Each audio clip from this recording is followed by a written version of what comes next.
Bonjour tout le monde, ici Marie, j'espère que vous allez tous et toutes très bien. Alors aujourd'hui, je me suis aperçue que j'ai complètement oublié de vous faire mon budget du mois d'avril. Donc j'y m'y mets sans tarder. La vidéo sera pas très longue, je pense, puisque ce sera sensiblement la même chose par rapport au mois dernier. Voilà, donc c'est parti.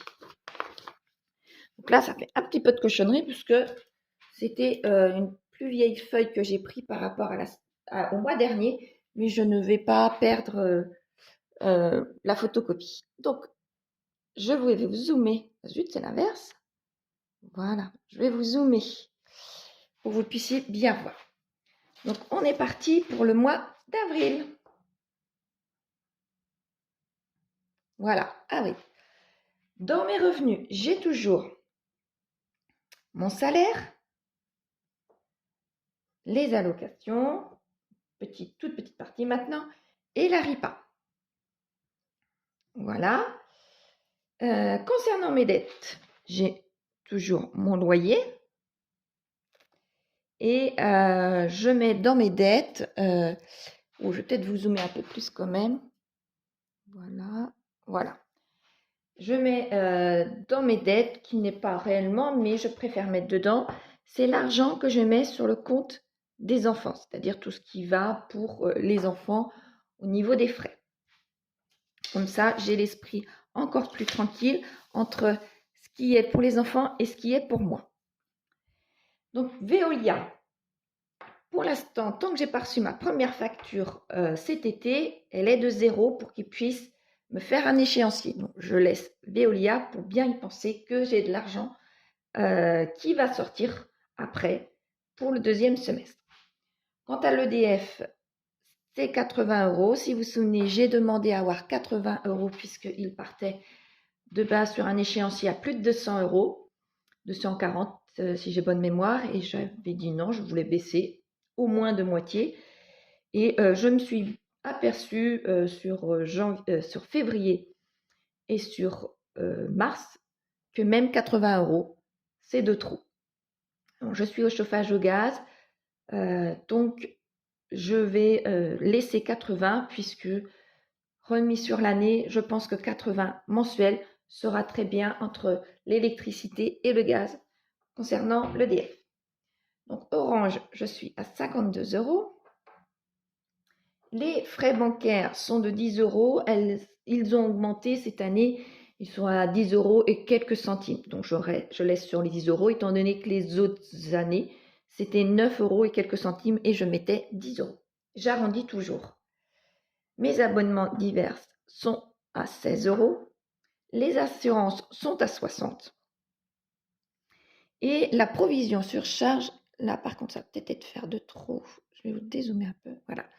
Provision sur charge, elle, est de 136. Ça ne change pas. Pour me faire un total qui ne change pas non plus de 361. Maintenant, passons aux charges variables. Donc, j'ai un autre chèque de 50 €. Mon self à 20 € que je fais tous les mois, automatiquement. Mon PEA à 30 €. Internet, 100 €. Les imprévus, 100 € et l'épargne de précaution qui est d'un virement de 50 comme d'habitude pour me faire un total de 250. Donc, entre les charges fixes et les charges variables, par rapport au mois dernier, ça n'a pas du tout changé. Donc, j'ai de la chance concernant mon budget parce que je sais où je vais puisque ça n'a pas changé concernant ceci. Maintenant, par contre, ça a un petit peu changé. C'est concernant les enveloppes et les épargnes. Donc, les enveloppes, j'ai l'alimentation. Là, par contre, je ne change pas. Je mets 400 €. La coiffeuse, j'avais mis 0 € le mois dernier, étant donné que je n'y suis pas allée. C'est un mois sur 2. Donc, automatiquement, au mois d'avril, j'irai. Concernant le carburant, c'est juste, c'est de plus en plus juste. Je m'aperçois quand j'ai un petit peu d'argent de côté dans cette enveloppe-là, ce n'est pas beaucoup, c'est 1 ou 2 billets, c'est tout, mais c'est toujours ça. Donc ça veut dire que je deviens au plus juste quand je ne vais pas faire beaucoup de trajets. Par contre, quand j'ai plusieurs trajets d'1 heure aller, 1 heure retour dans la semaine, effectivement, c'est un peu plus juste. Donc, je reste pour l'instant sur mes 150. Hygiène et entretien, je baisse. Là, je vais mettre 10 euros puisque ça fait plusieurs mois que je suis dans cette maison-là et je n'ai réellement pas acheté grand-chose en hygiène et en entretien. Donc, je laisse mon enveloppe, mais je la baisse. Je la baisse de 30 à 10 euros. Je laisse par contre mes extras à 50 euros et divers aussi à 50 euros. Ce qui me fait une enveloppe en ayant la coiffeuse en plus de 700 euros. Si vous vous souvenez par rapport au mois dernier, j'étais à 700, plus de 700. Et donc, du coup, là, je suis à 700, tout simplement. J'ai un petit peu économisé, déjà de ce côté-là. Maintenant, concernant les épargnes. Si vous vous souvenez, j'ai dit que cette année, j'allais faire d'une autre façon. Je vais essayer de remplir mois par mois les épargnes en priorité les petites enveloppes, comme ça partira plus vite. Donc, le mois dernier, j'avais mis 200 euros dans la santé, 200 euros dans les colis et 80 pour le stock. J'ai mal bidouillé mon affaire. J'ai mis 80 euros dans mon stock, mais je n'ai pas pu retirer puisque j'avais atteint le plafond. Et il se trouve que je n'avais pas été de nouveau à la banque et je n'ai pas retiré mes 80 euros. Donc, va falloir que je me souvienne, mais ça je m'en souviendrai puisque mon enveloppe sera vide, que je n'ai pas retiré ces 80 euros-là. Donc, je ferai ça un peu plus tard, un autre mois. Pour le mois d'avril, je mets dans les colis 100 euros et dans les événements, 200 euros. Concernant les soldes, je mets aussi 200 euros. Ce qui me fait un total au bout là de 500 euros. Lorsque je fais le total de tout, j'ai de l'argent qui me reste et je vais, comme d'habitude, les mettre dans les imprévus. C'est un total de 7 euros pour pouvoir faire mon budget à base de 0. Donc, j'ai que 7 euros à laisser sur mon compte bancaire pour pouvoir faire mon budget à base de 7 euros. Voilà. Donc, voici pour mon budget à moi.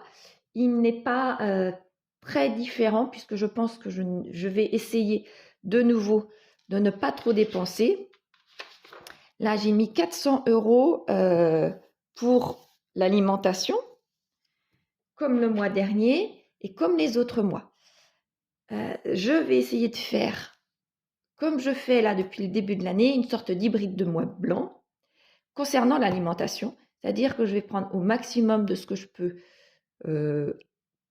toutes les semaines, donc ce que je vais pouvoir dans mon congélateur de ce que j'ai.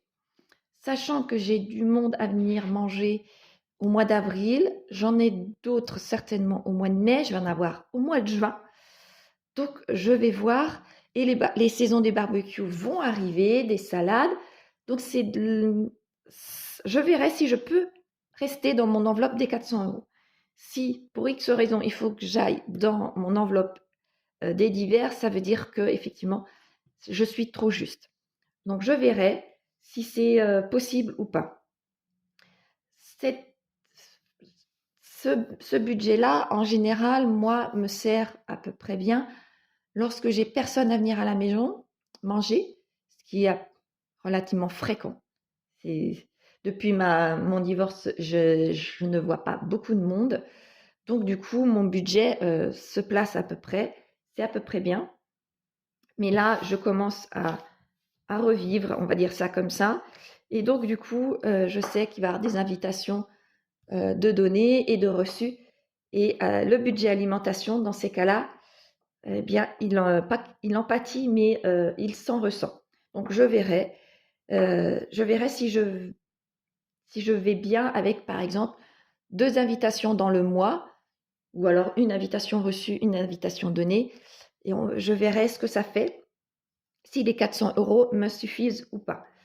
Et auquel cas, eh bien, il faudra que j'augmente et que je trouve de l'argent dans d'autres endroits. Par exemple, les épargnes qui montent moins vite, tout simplement.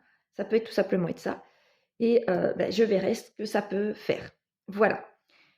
Ça me fait un total pour les enveloppes de 400 €, 700 €, pardon. Et ce mois-ci, pour les épargnes de 500 €. Donc, j'espère que ça ira pour ce mois-ci. Si ça ne va pas, eh bien, je réajusterai automatiquement. Voilà, j'espère que votre budget se passe bien, que vous ayez réussi à faire correctement et que vous pouvez, d'après vous, le suivre.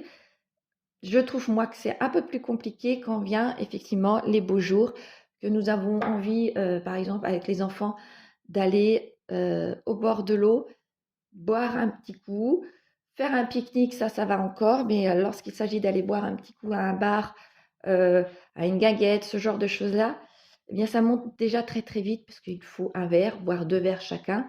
Donc, le budget d'hiver ou extra, parce que c'est plus dans les extras, en une fois, ça peut aller, mais si j'ai une autre chose dans les extras à faire, c'est déjà autre chose. Enfin,